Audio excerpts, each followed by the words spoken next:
Bonjour à tous et bienvenue dans le Grand JT d'éducation. Tout de suite, le sommaire. Alors qu'Emmanuel Macron a annoncé la généralisation du vaccin contre le papillomavirus dès la 5e, focus sur ce virus que l'on connaît mal. Comment se transmet-il? Qui est impacté et comment? Et puis comment bien informer nos jeunes à ce sujet? On en parle dès le début de cette émission. Avoir une conscience écologique, cela s'apprend. Cela passe par des petits gestes du quotidien, sans forcément que ce soit contraignant. C'est ce que nous dira l'autrice du livre Écologie pratique pour parents débutants que nous recevons en deuxième partie d'émission. Enfin, dans sa chronique Quoi de neuf sur les réseaux, Andrea Le Bourgeois reviendra sur la décision de TikTok d'imposer une limite d'1 heure par jour pour ses utilisateurs mineurs. Andrea, que l'on retrouve tout de suite pour l'actualité en bref. Bonjour Andrea. Bonjour Virginie. On commence avec cette actualité. 3 associations attaquent l'État en justice. La raison, obtenir davantage de séances d'éducation à la sexualité à l'école. Oui, SOS Homophobie, SIDAction et le planning familial attaquent l'État devant la justice administrative. Leur demande est simple, le respect de la loi de 2021 et surtout que le gouvernement passe à l'action. Car oui, aujourd'hui, le Code de l'éducation stipule que les élèves des écoles, collèges et lycées doivent bénéficier d'au moins 3 séances annuelles d'éducation sexuelle. Florence Thune, directrice générale de SIDAction, s'est exprimée chez nos confrères de France Info. Elle constate une dégradation des connaissances sur le VIH chez les jeunes, mais surtout les chiffres de la contamination dégringolent aussi. Je cite, depuis quelques années, la proportion de jeunes de moins de 25 ans parmi les personnes qui découvrent leur séropositivité augmente. On était à 11% en 2013, aujourd'hui on est à 15%, fin de la citation. De son côté, le ministre de l'Éducation, Pape Ndiaye, avait déjà martelé en septembre dernier qu'un renforcement de l'éducation sexuelle devait être enclenché dès cette rentrée scolaire. On parle de harcèlement maintenant. Maëlle, 10 ans, victime de harcèlement depuis 3 ans, avait dû quitter son école en Saône-et-Loire. Et finalement, une solution a enfin été trouvée. Oui, Virginie, rappelez-vous, le père de Maëlle avait interpellé nos confrères de RTL sur le cas de harcèlement subi par son fils. Maëlle, 10 ans, racontait son calvaire le 10 février dernier au micro de RTL. Je vous laisse écouter. Il me donnait des coups, il me lançait des pierres, il faisait des regards méchants, il disait des gros mots, coups de poing, coups de pied, coups de boule des fois, dans la classe, dans la cour de récréation et des fois dans la cantine. Sa sœur en parlera à ses parents, puis en pleine classe, Maëlle exprimera vouloir mourir, vouloir que tout s'arrête. Premières alertes en 2021, le harcèlement est reconnu par la psychologue de l'école. En décembre dernier, la famille prend la décision de le retirer de l'école alors qu'il est à bout. Et l'éducation nationale propose à Maëlle d'être scolarisé dans une autre école, une proposition vécue comme une injustice par la famille. De longs échanges entre le rectorat et les services de l'éducation nationale de Saône-et-Loire vont finalement aboutir ce mercredi à une solution pérenne. Le harceleur sera désormais scolarisé dans une autre école avec l'accord de ses parents. De leur côté, les parents du petit Maëlle ont déposé plainte pour harcèlement et une enquête a été ouverte par le parquet de Chalon-sur-Saône. Brigitte Macron devrait même rencontrer la famille d'ici peu. Le harcèlement qui est souvent lié aux réseaux sociaux. Alors justement, va-t-on restreindre les réseaux sociaux aux moins de 15 ans? C'est la question qui est débattue aujourd'hui à l'Assemblée nationale. Oui, une proposition de loi visant à instaurer une majorité numérique est débattue aujourd'hui. Une proposition des députés Horizon qui souhaite qu'avant 15 ans, l'inscription et l'utilisation des réseaux sociaux soient uniquement possibles avec un accord parental. Selon une étude de Génération Numérique citée par le groupe de députés en 2021, au moins 63% des moins de 13 ans avaient un compte sur au moins un des réseaux sociaux que tout le monde connaît. Des réseaux sociaux qui font d'ailleurs débat puisque hier, TikTok en France a même mis en place une nouvelle fonctionnalité qui a pour but de restreindre le temps d'utilisation des mineurs. Le réseau TikTok d'ailleurs qui sera le sujet de votre chronique. On termine avec le service national universel qui fait parler de lui. Effectivement, on savait déjà que le service national universel avait vocation à devenir obligatoire. Et bien aujourd'hui, France Info révèle que le ministre de l'Éducation nationale privilégie cette piste. Nos confrères ont pu consulter un document de travail du ministère. Le ministre souhaiterait rendre le CNU obligatoire dans 6 départements avant de le généraliser dans toute la France. Une décision qui reviendrait à Emmanuel Macron, initialement prévu en janvier et repoussé à cause de la réforme des retraites. Rappelons ce qu'est le SNU, un séjour de cohésion obligatoire de 12 jours en dehors de la région ou département de résidence du jeune. Il concernerait tout jeune français scolarisé en classe de seconde générale ou technologique, avec des rites républicains, drapeau marseillaise. D'après le texte, une tenue commune à tous les jeunes sera fournie et l'interdiction d'utiliser le téléphone portable en journée. Merci Andrea. Emmanuel Macron a annoncé mardi la mise en place d'une campagne de vaccination gratuite et généralisée pour tous les enfants dès la 5e contre le papillomavirus, contre ces virus d'ailleurs car ils sont nombreux. Justement, c'est très méconnu, le papillomavirus, on va en parler, c'est la question du jour.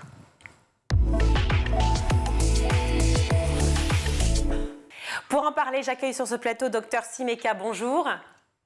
Bonjour. Merci d'être avec nous. Vous êtes médecin généraliste et je suis ravie également d'accueillir Laurence Roelof. Bonjour. Bonjour. Merci d'être avec nous. Vous êtes présidente de l'association Akuma et patiente porteur du HPV, ce fameux papillomavirus dont on va parler aujourd'hui. Première question pour tous ceux qui nous regardent. On connaît très mal ce virus par rapport à d'autres. Évidemment, on a beaucoup parlé du Covid récemment. Il y a d'autres virus qu'on connaît plus depuis de longues années. Est-ce que, docteur Simeka, vous pouvez nous expliquer exactement ce qu'est le papillomavirus? Alors, on pourrait dire ce que sont les papillomavirus, puisqu'il y en a beaucoup, comme toujours chez les virus, ça marche par grandes familles. La lésion la plus simple qu'on connaît, c'est tout simplement la verrue, c'est aussi les condylomes, et puis il y a une variété particulière de papillomavirus qui est responsable du cancer du col de l'utérus, et c'est de celui-là peut-être qu'on va plus particulièrement parler, puisque c'est ceux-là, puisqu'il y a plusieurs souches qui sont dans le vaccin dont nous allons parler. Voilà, donc en fait, effectivement, hein, ces virus qui peuvent atteindre les voies donc, ORL et génitales. Laurence Roelof, vous avez été diagnostiquée à l'âge de 5 ans, il me semble, sous la forme ORL, c'est ça? Oui, c'est ça. Comment tout à ça fait, s'est sur des passé? cordes vocales. Donc, en fait, on m'a diagnostiqué, suite à... je perdais la voix, je perdais le souffle. Mes parents m'ont amené chez le médecin généraliste de famille, pensant à une angine, à une pharyngite. Et donc, au bout de 15 jours, 3 semaines de traitement, où rien n'y faisait, le médecin a décidé de me prendre rendez-vous auprès d'un ORL. Et en fait, suite à une première consultation, où je ne me laissais pas trop faire, puisque j'avais 5 ans et demi, et c'était quand même assez douloureux, ils ont décidé de me faire une anesthésie générale, et c'est là où le diagnostic est tombé suite à une biopsie, et où ils ont dit qu'on partait dans un combat qui allait durer très longtemps, et qu'il allait falloir que j'apprenne à grandir avec ce virus, et surtout à apprendre à le combattre. Apprendre à le combattre, ça veut dire quoi? Quels ont été les mots employés? Ça veut dire quoi au quotidien pour un enfant de 5 ans? C'est-à-dire être souvent à l'hôpital pour des consultations. Dès qu'on perd la voix, dès qu'on perd le souffle, il faut vite aller voir l'ORL pour une consultation. Et donc, sous anesthésie, puisque moi, je ne me laissais pas regarder. En 1986, il n'y avait pas le matériel, on va dire, qu'il y a maintenant. Donc, c'était quand même assez douloureux et ça faisait très peur. Donc, pour éviter de me faire trop de mal, on me faisait des anesthésies générales. Donc, c'était beaucoup d'absence à l'école. Et après, il fallait que j'aie un repos vocal après chaque laser, puisque le virus ne s'enlève encore aujourd'hui que sous traitement au laser. Ça a été très violent. J'ai lu beaucoup d'interviews de votre part, Laurence Roelof. À 14 ans, il me semble que vous avez eu la crise de trop. Celle qui vous a fait réagir et vous avez dit non, ça y est, ce combat, je vais le gagner. Oui. Alors en fait, au départ, le combat, c'était surtout que j'en avais marre d'y aller. Donc j'ai demandé à mes parents de me laisser faire et d'avoir un petit peu, on va dire, confiance en moi, et que quand j'avais besoin d'y aller, je leur dirais. Donc, ils ont voulu me faire confiance en me disant, bon, maintenant, elle a 13 ans et demi, 14 ans, elle sait ce qu'elle a, elle sait qu'il faut qu'elle aille voir les ORL et se faire opérer, donc elle nous le dira quand ça n'ira pas. Sauf, ben non, erreur de jeunesse, en fait, j'ai rien dit. J'ai rien dit jusqu'au moment où faire 3 pas, c'était très difficile. Je parlais de moins en moins. Je n'arrivais plus à manger. Et jusqu'au moment où, à force un jour de trop tousser, j'ai craché un petit bout de papillomatose. Et en fait, je suis partie vite aux urgences à l'hôpital. Et donc on m'a dit non, là, il y en a trop. Il faut qu'on t'opère en urgence. Il faut qu'on ait un matériel énorme parce qu'on peut partir en trachéotomie. Donc du coup, ça a été un gros stress pour mes parents. Moi, je ne réalisais vraiment pas. Et c'est 5 minutes avant d'être vraiment anesthésiée, où j'avais toute une équipe autour de moi que je remercie encore aujourd'hui. Et j'avais 2 anesthésistes qui me suivaient depuis l'âge de 6 ans, qui m'ont dit, bon Laurence, si maintenant, à ton réveil, tu trouves un tuyau branché ici, surtout tu ne l'arraches pas, c'est parce que ça t'aidera à respirer, parce que pendant l'opération, on t'aura peut-être perdu. Et à ce moment-là, j'ai compris en fait que j'étais peut-être en train de vivre mes derniers instants, que je venais de dire à mes parents au revoir, à tout à l'heure, et qu'en fait, j'allais peut-être pas les revoir. Excusez-moi, c'est encore un petit peu, même s'il y a très longtemps, à chaque fois, c'est quand même assez émouvant pour moi de raconter cette partie-là. Et en fait, j'ai compris qu'à ce moment-là, je me suis dit non, stop. En fait, là, j'ai été trop bête, j'ai poussé le bouchon trop loin. Donc, grâce à eux, je n'ai pas eu de trachéotomie. Ils m'ont d'abord opéré une première partie. Ils m'ont laissé 1 mois tranquille et ils m'ont opéré la deuxième partie le mois d'après. Donc en 1 mois, j'ai repris 15 kilos. Et du coup, c'est à ce moment-là où je me suis dit, en fait, je peux vraiment en mourir. Mais à 14 ans, j'ai beaucoup de choses à vivre. Donc je vais le combattre, je vais en faire mon allié, faire ma vie autour de lui. Et je vais pas le prendre en démon. Et c'est comme ça qu'en fait, j'ai avancé toutes les épreuves en faisant ma vie autour de lui. Docteur Simeka, quand on voit le témoignage très fort de Laurence Roelof, j'imagine que cela vous rappelle aussi à quel point tous les patients que vous rencontrez ne sont pas du tout, ne connaissent pas l'existence de ces virus, puisqu'on dit les papillomavirus.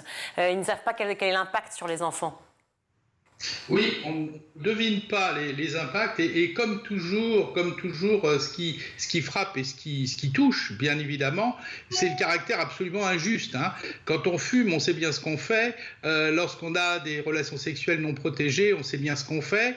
Même si on perd un peu la tête, il y a un certain nombre de situations. Si on mange trop, on sait bien ce qu'on fait. Et puis, voilà, il y a une enfant de 5 ans qui n'a rien fait et qui se retrouve quand même avec quelque chose qui obère profondément sa vie. Donc oui, je crois que sensibiliser et augmenter la connaissance médicale, qui ne doit pas être réservée aux professionnels de santé, augmenter la connaissance médicale chez tout le monde, dans toute la population, c'est vraiment important parce qu'il y a des enjeux au bout.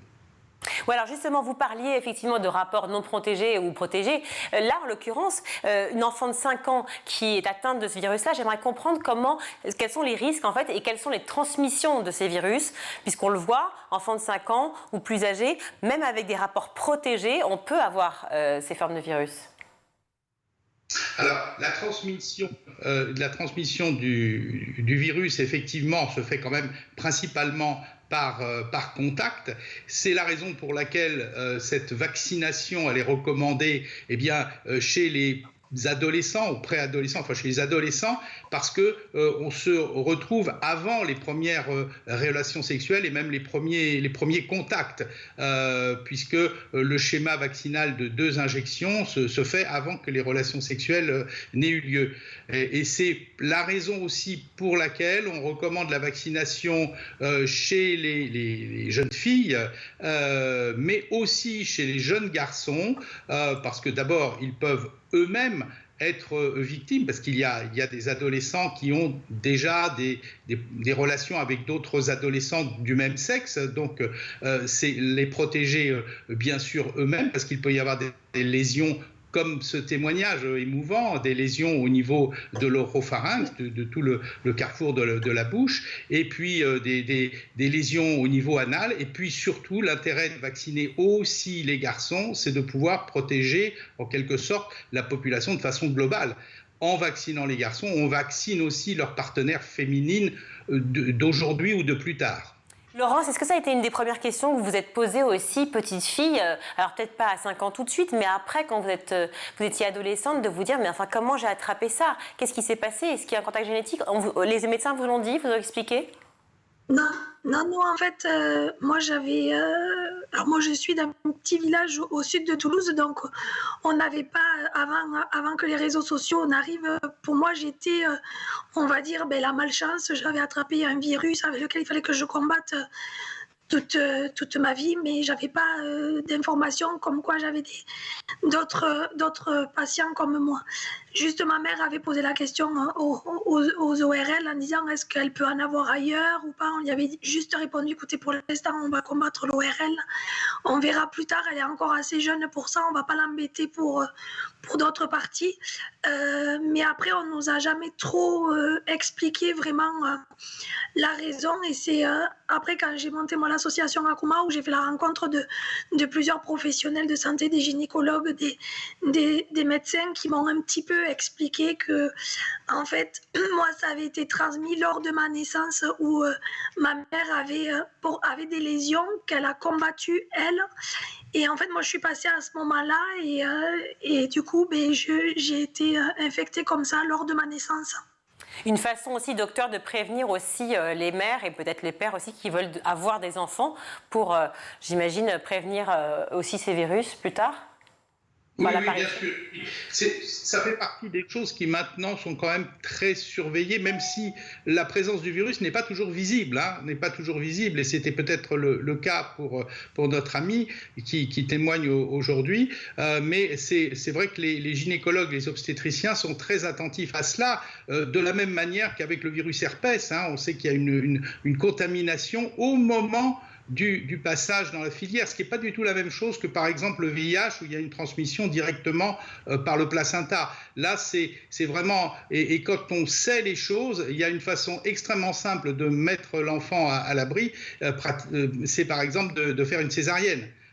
Pour éviter cette contamination par le passage. En revanche, docteur, j'ai lu sur plusieurs articles que même des relations donc, sexuelles protégées ne protègent pas finalement de ce virus, enfin de ces virus.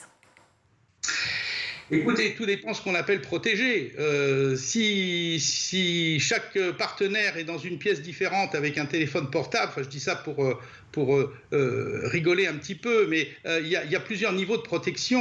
Un préservatif, puisque c'est de ça dont vous parlez, eh bien, on ne met pas de préservatif sur la bouche, par exemple. On ne fait pas tout ce qui est préliminaire n'est pas protégé. On parle de protection. Quand on parle de protection, on en parle surtout par rapport au VIH. Auparavant, c'était la syphilis, qui revient d'ailleurs un petit peu. Donc, c'est vraiment le contact pénétrant. Mais au-delà du contact pénétrant et de la protection par leur préservatif, bah oui, quand deux personnes sont dans l'intimité, forcément, il y a tout un tas de circonstances de contamination possibles, même si on met un préservatif. Alors, on a longtemps considéré en fait qu'il était réservé, si je peux dire, en tout cas nécessaire, ce vaccin, seulement aux filles. Pourquoi ?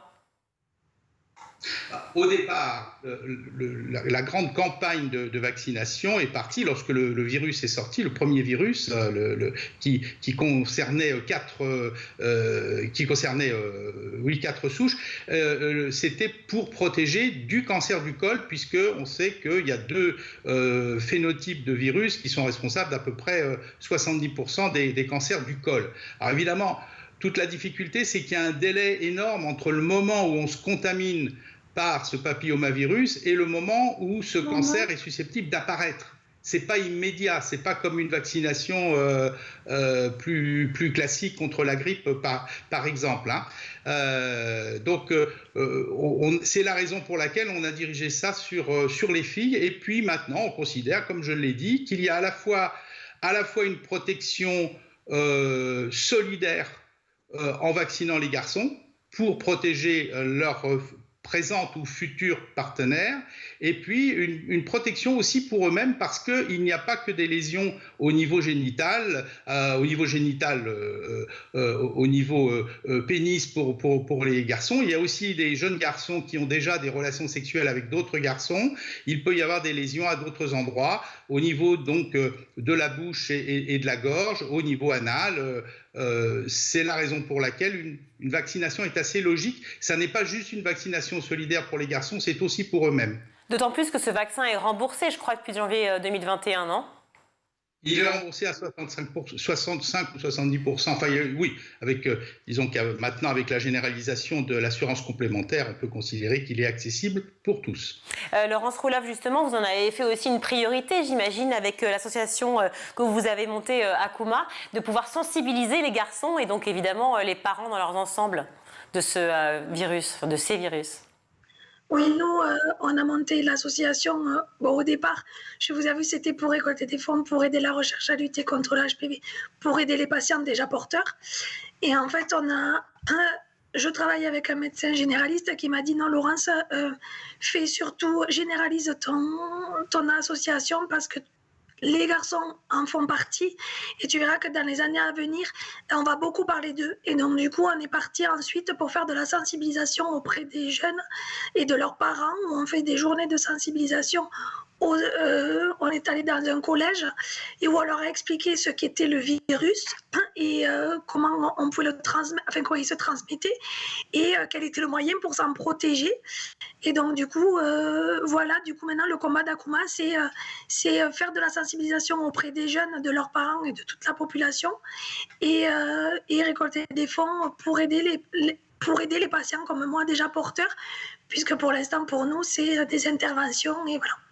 Et comment réagissent les établissements que vous rencontrez, que vous contactez ? Car effectivement, il y a des cours d'éducation à la sexualité qui doivent être faits dans chaque établissement et qui ne sont malheureusement pas faits, peut-être faute de temps ou faute de personnel pour pouvoir le faire. Comment réagissent-ils lorsqu'on vous leur proposez ces ateliers, ces cours ? Le directeur de l'établissement qu'on a rencontré avait entendu vaguement, parce qu'il avait des enfants de cet âge-là, avait entendu parler de la vaccination contre le HPV. Et en plus, on était allé le rencontrer après l'événement Covid. Donc du coup, il était vraiment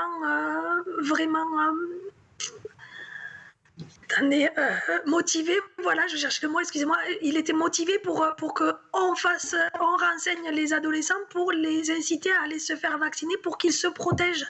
Parce que même lui disait, à cet âge-là, ils sont acteurs déjà de leur santé et ils sont plus en avance, eux, que même moi, à leur âge, à l'époque.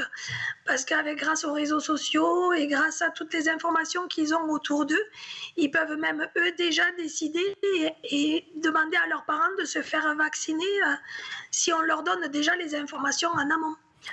Donc le directeur qu'on a rencontré était vraiment pour. Docteur Simeka, j'imagine qu'il y a différents stades lorsqu'on est atteint de ces virus, papillomavirus. Mais quels sont les remèdes contre ces virus ? Alors, comme notre ami nous le disait, c'est essentiellement des traitements au laser.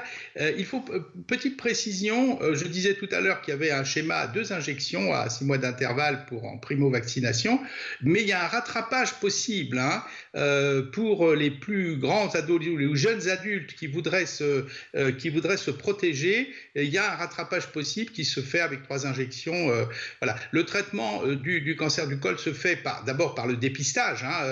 Avant le traitement, il y a le dépistage qui se fait par le frottis. Lorsqu'un frottis est douteux, eh bien, il y a des examens plus approfondis, colposcopie, et puis il y a le traitement effectivement au laser, sachant que maintenant, on essaye quand même de réduire les interventions chirurgicales plus lourdes, ne devraient plus être de mise lorsque les différentes étapes du travail sont correctement faites. Vous parlez des jeunes adultes, docteur. Ça veut dire que moi, qui ne suis plus une jeune adulte, mais j'ai 45 ans aujourd'hui, est-ce que je devrais, par exemple, faire ce dépistage-là ? Alors, bien évidemment, puisque vous devez, vous le savez certainement, voir votre gynécologue et faire un frottis de dépistage tous les 3 ans. Donc ça, de toute façon, en dehors du problème HPV dont on parle. Ça, c'est une protection générale pour toutes les femmes, oui. Oui, ma question, en fait, était par rapport à l'expression jeune adulte. C'est vrai que tous les articles sont consacrés aux jeunes, à la fois les jeunes donc, qui découvrent la sexualité, et après les jeunes adultes. Et on a l'impression que finalement, peut-être que plus tard, on est épargné par ces virus, papillomavirus. Est-ce que c'est vrai ou est-ce que c'est faux? Non, on n'est pas épargné. Si je voulais être un peu trivial, je dirais c'est après 40 ans, c'est le moment où l'addition arrive de ce qu'on a fait auparavant. Et donc là, c'est plus une surveillance et des frottis réguliers, de la même manière que la mammographie, etc. Enfin, toutes les surveillances normales qui sont davantage de mise. Et il y a un âge, effectivement, pour éviter que ce virus se propage et se développe à bas bruit, c'est plutôt, alors évidemment, la notion de jeune adulte est un peu floue, est un peu vague, hein, mais je crois que c'est de mémoire, hein, en tout cas si la vaccination, la primo-vaccination est recommandée chez les jeunes adolescents, hein, jusqu'à 14-15 ans, au-delà, entre 19 et 25 ans, on peut parfaitement faire le rattrapage. On parlait des cours d'éducation à la sexualité dans les écoles, dans les établissements, peu importe l'âge d'ailleurs. Il y a un manquement réel et d'ailleurs 3 associations viennent de porter plainte contre l'État. Une réaction ? Écoutez, oui, nous sommes dans une société qui est encore très puritaine. On veut protéger les enfants ou on veut se protéger de nos propres angoisses par rapport aux enfants. Je crois que l'information, la bonne information, on pourrait parler de ce problème de virus, on pourrait parler de la pornographie, on pourrait parler de tout un sujet. Je crois que ça passe non pas par du camouflage, mais par plus d'informations. C'est toujours par plus d'informations, plus de savoir, plus de connaissances qu'on s'en sort, jamais en essayant de camoufler les choses ou de taire les choses. Et donc je trouve que effectivement il faut informer sans choquer, il faut savoir adapter le discours en fonction des différents âges, bien sûr, mais il faut augmenter le savoir des jeunes sur le corps qu'ils possèdent et qu'ils vont utiliser tout au long de leur vie. Laurence Roelof, merci beaucoup d'avoir partagé ce parcours, ces difficultés et d'avoir lutté justement en montant cette association Akuma, cette association qui justement cherche à la fois à relever des fonds, hein, c'est bien ça, et en même temps à prévenir et à parler des dangers de ces virus, papillomavirus, puisqu'on dit ces virus, il y en a plusieurs, il faut encore et toujours informer. Merci d'avoir été avec nous dans cette émission. Docteur Simeka, merci également. Je rappelle que vous êtes médecin généraliste et merci pour toutes ces informations, ces précisions aussi. On marque une courte pause et on se retrouve dans le Grand JT.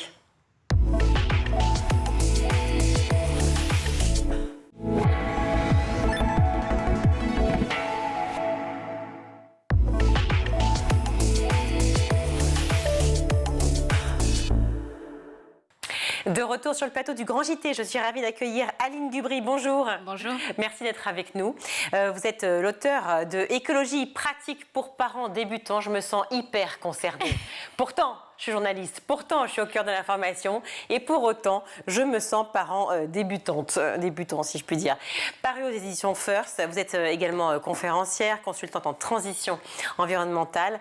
Alors comment ça s'est opéré justement cette fameuse transition, parce qu'il y en a une pour vous très jeune finalement? Oui, tout à fait. Moi j'ai commencé à l'âge de 19 ans. J'ai réalisé que en fait en tant que consommatrice, que citoyenne, je pouvais faire pour l'environnement beaucoup plus que ce que je pensais. Je me disais à la base, qu'est-ce que je peux faire? Je recycle mes déchets, je fais des dons à des ONG environnementales, qu'est-ce que je peux faire de plus?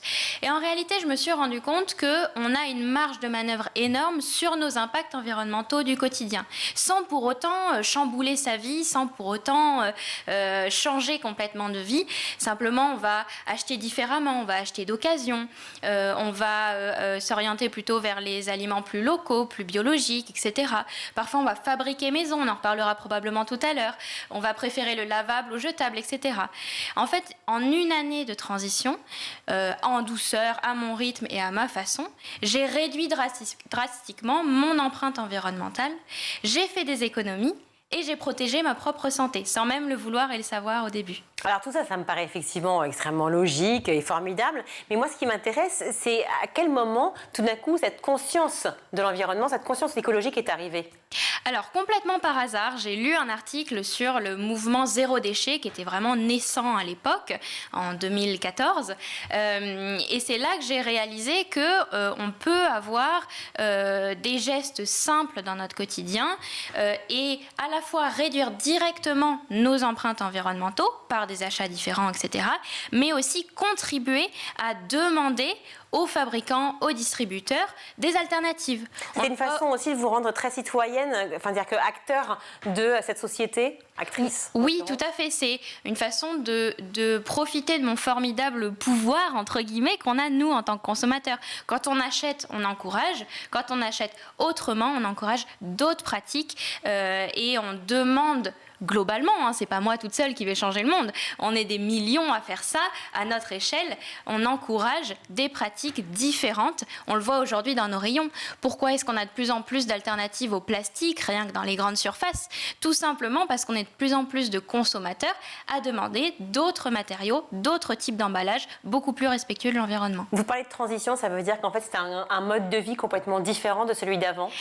Quand on est écolo, on ne vit pas de la même manière que les autres? Si. C'est justement pour ça que j'aime pas tellement l'appeler un mode de vie.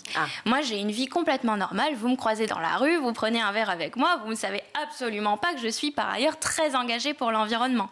Je m'habille de la même façon, simplement j'achète uniquement mes vêtements d'occasion, que ce soit entre particuliers, que ce soit faire du shopping dans les friperies, etc. Je fabrique des cosmétiques et produits ménagers très facilement chez moi et pour autant ma maison est parfaitement propre, etc. Et vous n'avez pas une ride, donc ça fonctionne.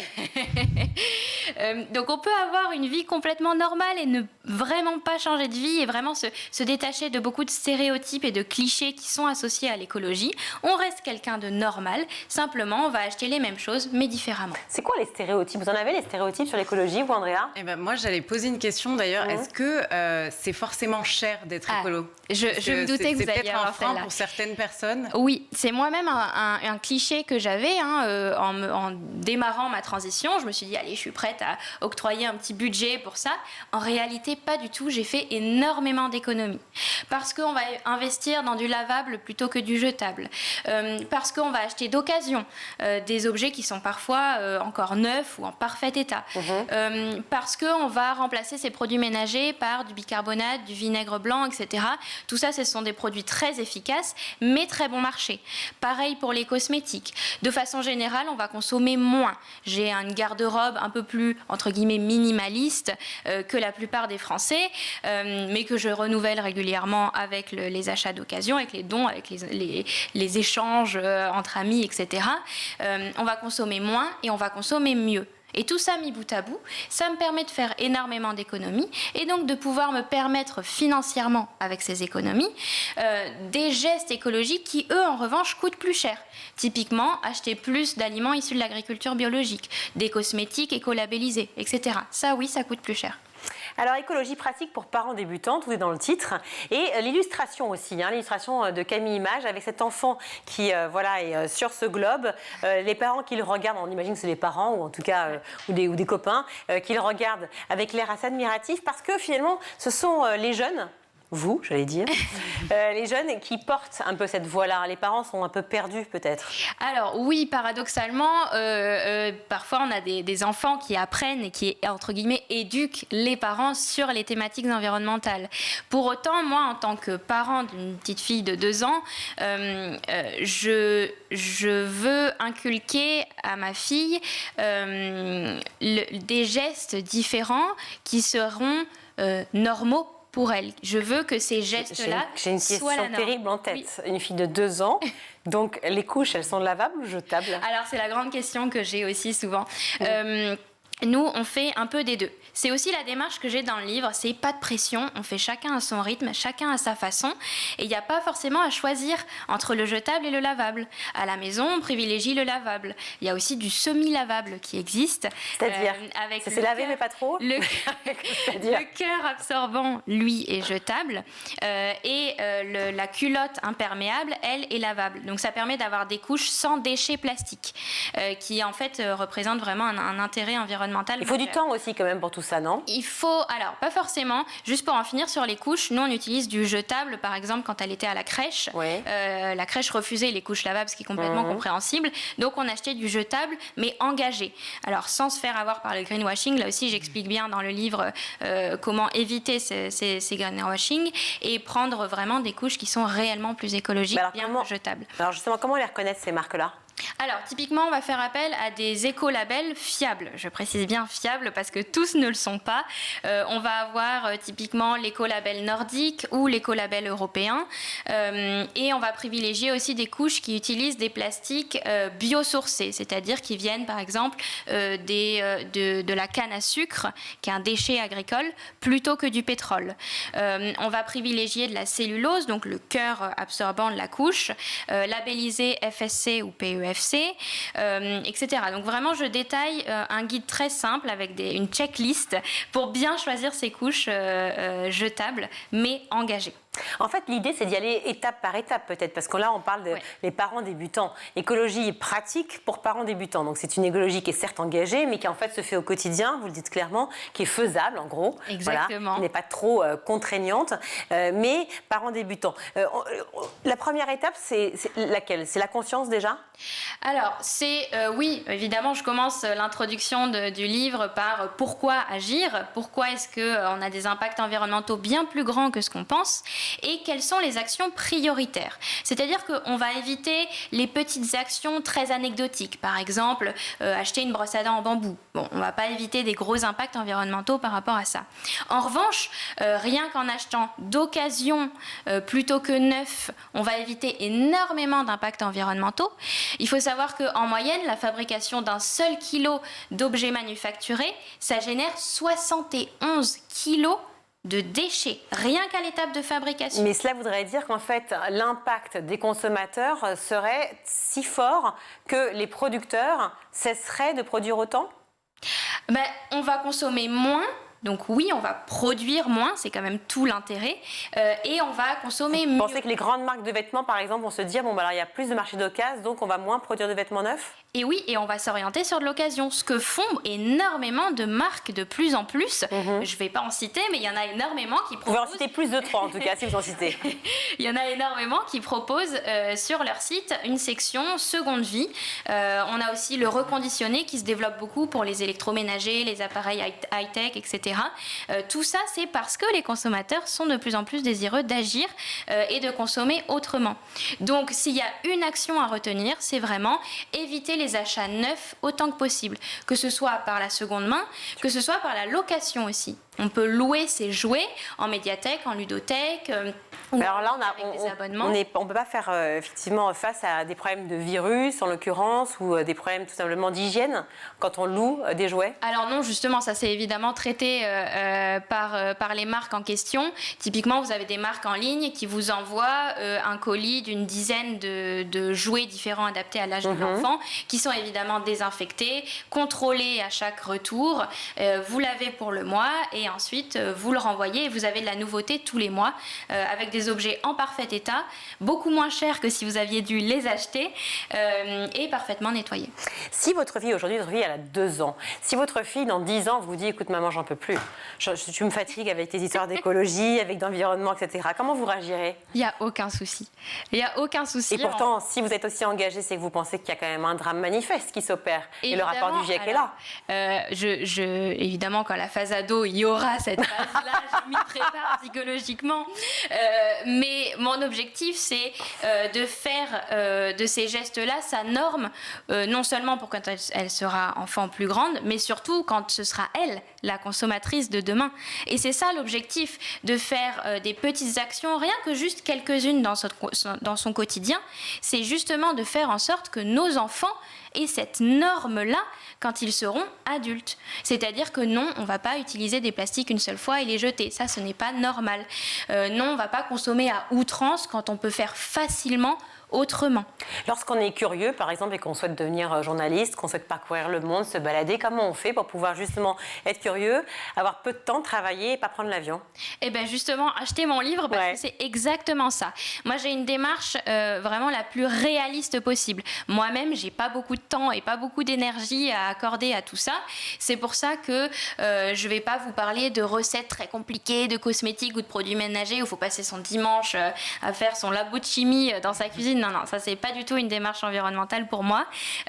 Simplement, on va remplacer par exemple tous ces produits ménagers par 3 produits, à savoir le bicarbonate de soude, le vinaigre blanc et du savon noir.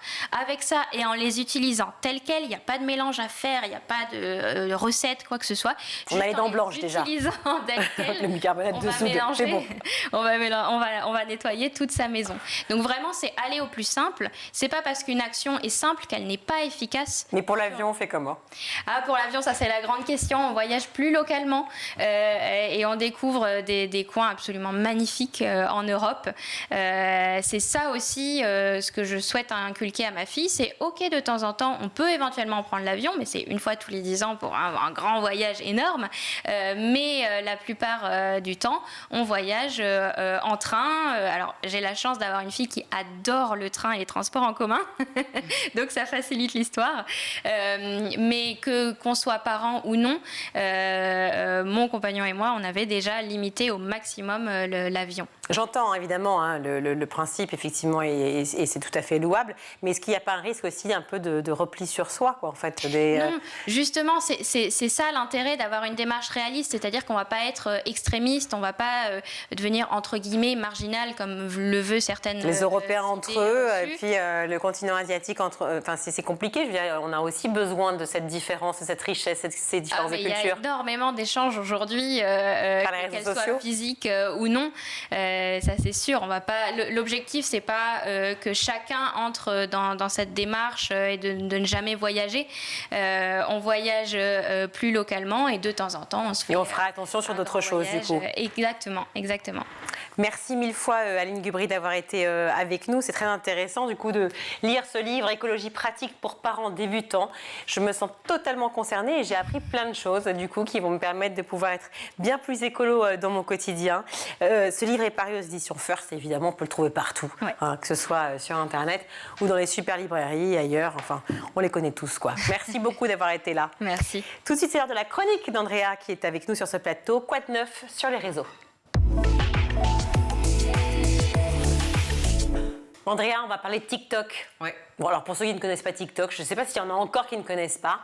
Enfin, c'est un réseau social très connu et qui cartonne chez les jeunes. Alors, il y a une nouvelle fonctionnalité pour restreindre justement ces fameux mineurs à utiliser le réseau. Alors, première question, Virginie, vous avez des enfants? Oui. Est-ce qu'ils utilisent TikTok? Alors, j'en ai un qui a 12 ans, effectivement, il utilise TikTok. À 12 ans? Oui. Sans jugement? Vous venez d'en faire un quand même. Non, mais du coup, ça va servir votre enfant qui a 12 ans.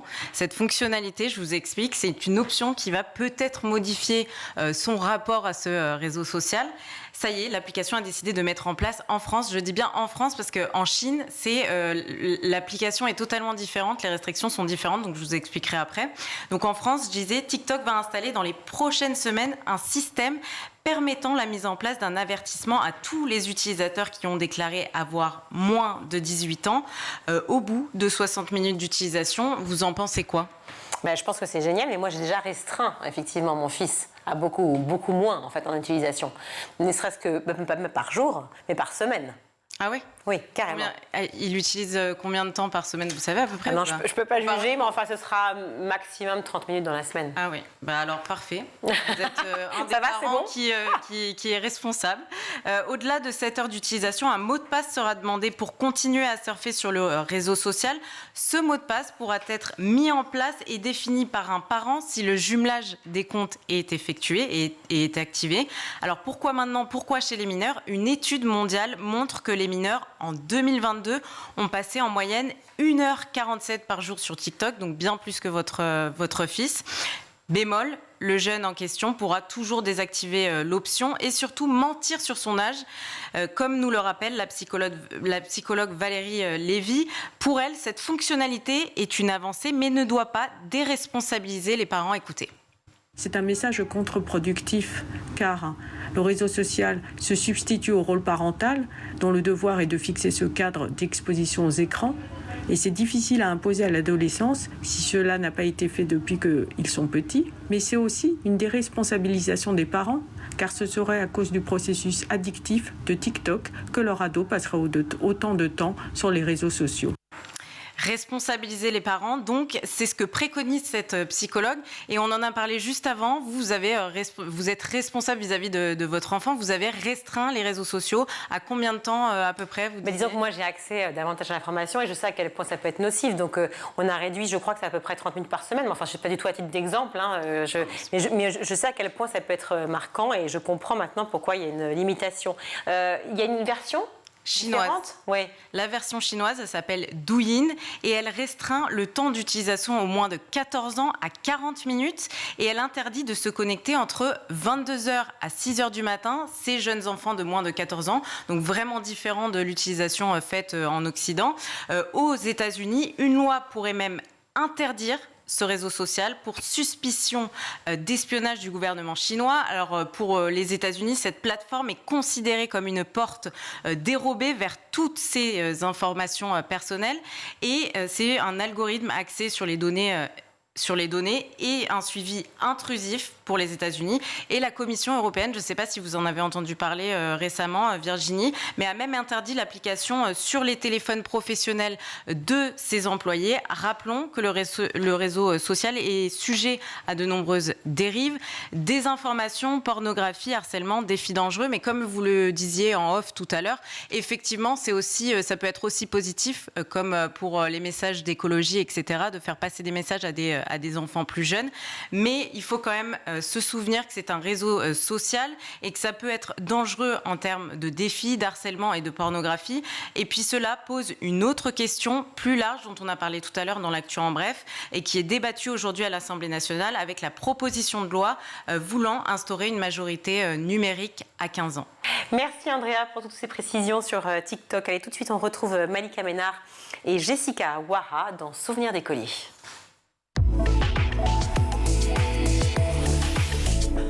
Et le rapport aux hommes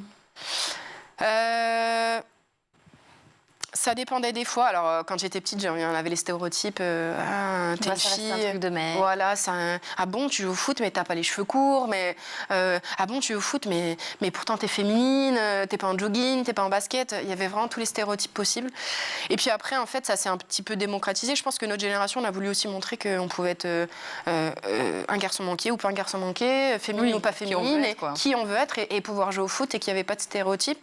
Et avec la médiatisation, j'ai eu la chance d'une génération dans le foot où on a bénéficié quand même un petit peu de la médiatisation. Donc toi, t'en as pas souffert? Pas du tout. Mais parce que je pense qu'autour de moi, ça a été beaucoup de bien. Dans une nouvelle ère, en fait. Ouais, je pense. Mais je pense que les pionnières, celles avant moi, en ont beaucoup plus souffert que moi. Et l'égalité salariale, c'est pour quand? Alors, homme-femme. Alors moi, je surprends souvent dans ma réponse, mais en fait, à l'heure actuelle, on ne peut pas demander l'égalité salariale comme un médecin, comme n'importe quel métier en France, parce qu'en fait, le football a sa propre économie, entre guillemets, alors, je suis désolée, hein, mais on est un petit peu un produit merchandising, nous, les footballeurs ou footballeuses, dans le sens où si Neymar et Mbappé gagnent autant, c'est parce qu'ils vendent autant de maillots, autant de tickets dans les stades, que les sponsors, ils s'arrachent pour venir les droits télé, etc. Et nous, à l'heure actuelle, il n'y a pas beaucoup de monde dans les stades. Je pense que si vous suscitiez le même engouement, vous aurez le droit de prétendre au même salaire, c'est ça? Je pense que oui. Mais à l'heure actuelle, en fait... Là, tu estimes que vous n'avez pas le droit? Bah non, parce que en fait, s'ils sont payés autant, c'est qu'ils rapportent beaucoup d'argent au club. Et nous, à l'heure actuelle, les 3/4 des clubs investissent dans une section féminine à perte. Alors imagine si on avait les salaires de Mbappé ou de Neymar. Bah, je pense que l'économie du football féminin... Et les autres footballeuses, elles pensent pareil? Il y en a beaucoup qui pensent comme moi, oui. Nous, en fait, on demande juste à entre guillemets, avoir des conditions dignes d'un monde professionnel. Oui, pouvoir, en fait, voilà, ne vivre que du football à ce moment-là. J'ai eu la chance, moi, d'être dans des clubs où c'était le cas au Paris Saint-Germain, à Lyon, mais il y a beaucoup de clubs encore au plus haut niveau français en féminine où les joueuses ne gagnent que 500 € par mois et ça, c'est pas possible. Et les clubs, ils vous aident pas? au moins trouver un Alors un les clubs job qui vont puisse aider, permettre si, ils aident beaucoup quand même à essayer de trouver un job. Mais bon, il faut savoir que le foot, ça prend quand même beaucoup de temps. Moi, je l'ai vécu quand je jouais, quand j'avais mon 35 heures et que je jouais. Les week-ends, c'était au foot. Je prenais mes congés pour aller en équipe de France. En fait, au final, on n'avait pas de vie. Même mon mari, je l'ai connu à l'époque où j'étais pas professionnelle. On se voyait le mardi soir et encore. Et voilà quoi. Donc tu l'as... Ah oui, ok. Mais de toute façon, tu nous as dit que tu étais mariée en 2014. Ouais. Ta première sélection en équipe de France? Ma première sélection en équipe, alors j'en ai eu une très tôt, et puis après, plus rien pendant un très long moment. Je parle en A, en senior. Et après, vraiment à partir de 2012, après les JO de Londres, vraiment là, j'ai commencé à être appelée régulièrement. C'est exceptionnel. C'était déjà exceptionnel en équipe de France jeune quand j'avais 15 ans. Mais alors, avec le maillot vraiment des A, c'est encore magique. La Marseillaise, c'est un moment fort. C'est le ski le plus fort. Ouais, et puis j'ai eu la chance de le vivre à Angers. J'ai fait un match à Angers, chez toi, chez moi, dans le stade où j'allais avec mon papa. Où t'es allée finalement en 98 aussi. Exactement. C'était en 98, c'était à la Beaujoire à Nantes. Mais ouais, parce que c'était pas un stade pour la Coupe du Monde. Non, ils n'ont pas accueilli. Mais à Angers, ouais, j'allais voir les matchs du SCO d'Angers avec mon papa, etc. Et puis là, de moi être sur le stade avec le maillot de l'équipe de France, magique. Une journée type de Jessica, ça ressemble à quoi? Ça ressemble à quoi? Ça ressemble à beaucoup d'informations sur le football, forcément, pour pouvoir en parler dans les médias. Tu te lèves et tu consultes? Non, d'abord, il y a les enfants à s'occuper. Je me lève. Quand même. Donc, il y a les enfants à s'occuper, à préparer. Je les amène à la crèche, forcément. Et puis après, un petit peu de sport, au moins 3 fois par semaine. Toi, tu continues de temps? Ouais, j'aime bien, ouais. Tu fais quoi? Je vais à la salle, beaucoup de vélo, de cours, de la machine de marche, etc. Et puis après, beaucoup de renseignements. Il y a beaucoup de travail à la maison, préparation de match, les équipes, etc.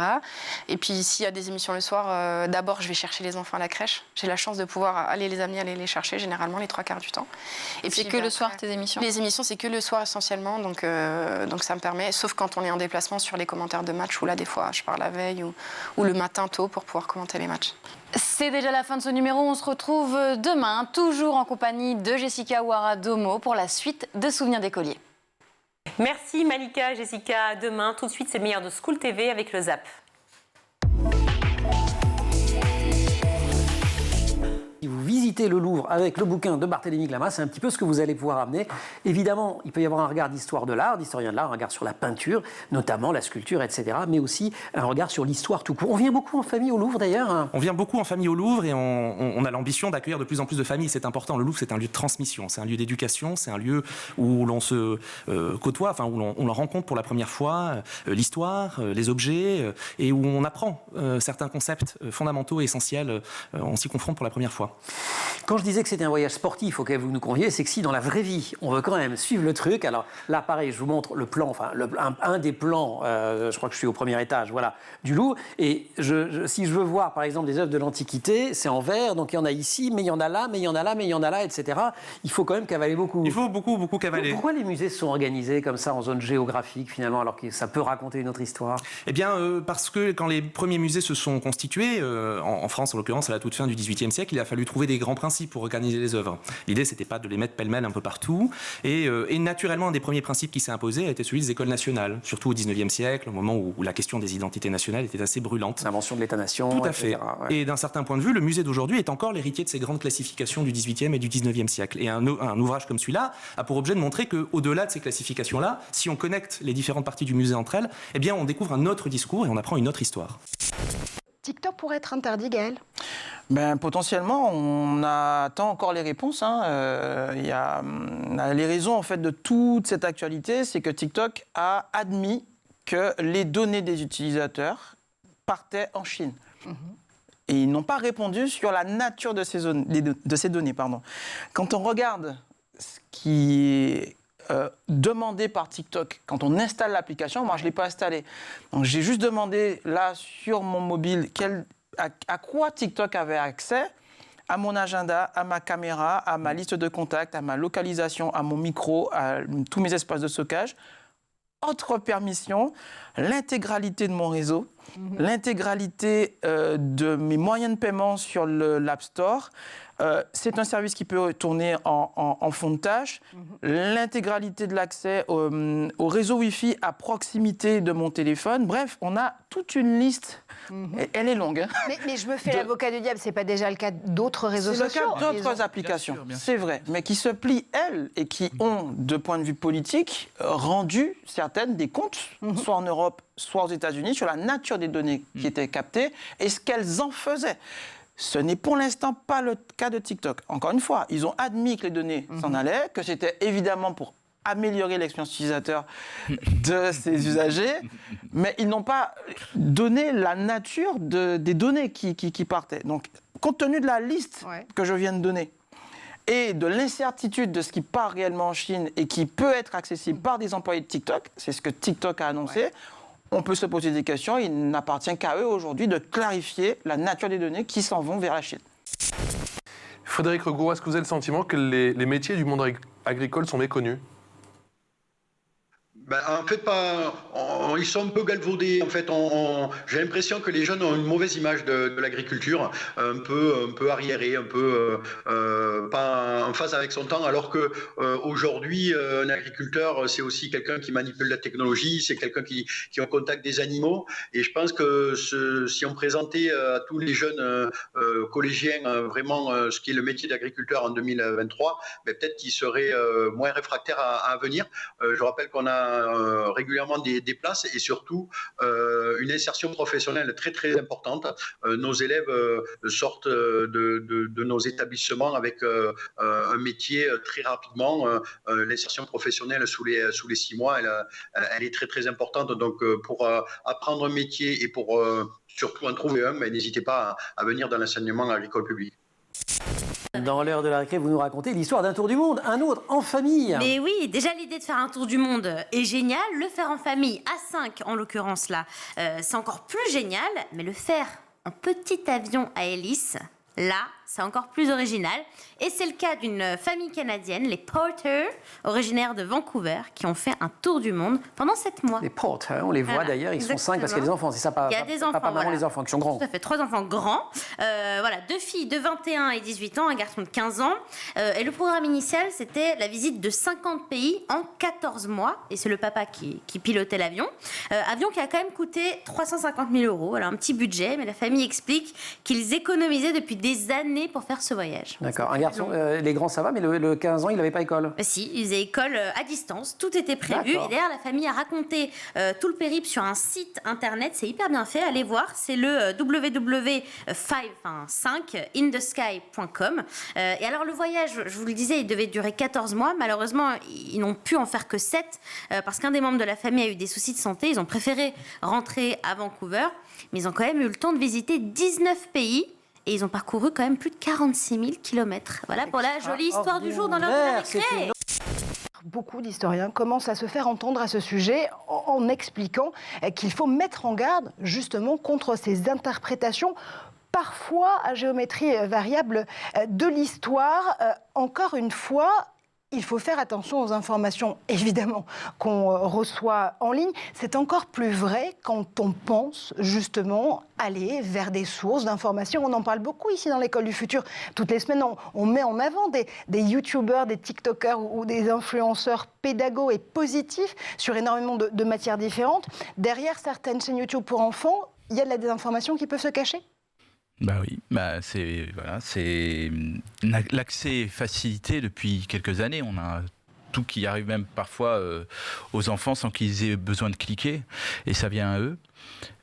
Il faut, pareil, il faut toujours qu'on soit très prudents, nous les parents, ceux qui mettons entre les mains de nos enfants ces appareils-là. Maintenant, autant c'était facile sur certains sujets de parler, dire voilà, attention, ça parle de telle thématique. Là, en gros, il faudrait que YouTube fasse un méga effort d'analyse de ce qui est dit et de vérifier par rapport à la vérité et de dire attention, c'est peut-être un truc. Donc, malheureusement, ça peut être que de l'autorégulation dans un premier temps qui pourra potentiellement nous. Et donc, ça viendra des parents. Voilà. Quelles sont les différentes formations dont vous dispensez, Frédéric, et quelles sont les différentes filières au sein du campus ? Alors, sur notre campus, nous, on travaille déjà en réseau avec les autres établissements agricoles publics de Normandie. Et puis, généralement, en France, toutes les régions sont structurées avec ces réseaux d'établissements scolaires qui proposent vraiment une palette très large. Ça va on part de la 4e jusqu'à la licence professionnelle. Donc, vous voyez, le panel est assez large. Et après, effectivement, notre cœur de métier, c'est l'agriculture. Mais on n'a pas que l'agriculture, on a aussi l'environnement qui prend de plus en plus de place dans la société et heureusement, avec des jeunes qui sont formés à la protection de l'environnement, à l'animation autour de l'environnement. On a l'aménagement paysager, on a l'horticulture, on a l'agroalimentaire, voilà, quelques formations existantes. Beaucoup de nos jeunes viennent en bac professionnel et poursuivre par un BTS derrière. Donc, des jeunes qui ne savent pas trop quelle filière choisir, ils sont invités à venir nous voir dans nos journées portes ouvertes qui vont avoir lieu au mois de mars. Là, pour nous, ça sera le 18, mais tout le long du mois de mars, tout le monde pourra accueillir pour aller voir quelle est la meilleure solution par rapport au projet de l'élève. Ce qui est au centre de nos préoccupations, c'est le projet de l'élève. Qu'est-ce qu'il veut faire plus tard? Et nous, après, on lui propose la meilleure voie à suivre. Merci, c'est la fin de ce grand JT. Merci aussi à vous, Andrea. Merci, Virginie. On vous retrouve la semaine prochaine? Mardi. Alors, mardi, voilà, c'est pour tous les fans. Elle sera là mardi. Merci aujourd'hui à la réalisation, c'est Romain Luc. Au son, c'est Alexis Oustabassidis. Le maquillage, c'est Laure Audemont. Et bien sûr, Emma Guessel et Agathe Delannoy à la rédac. Très bonne soirée à tous. Ciao.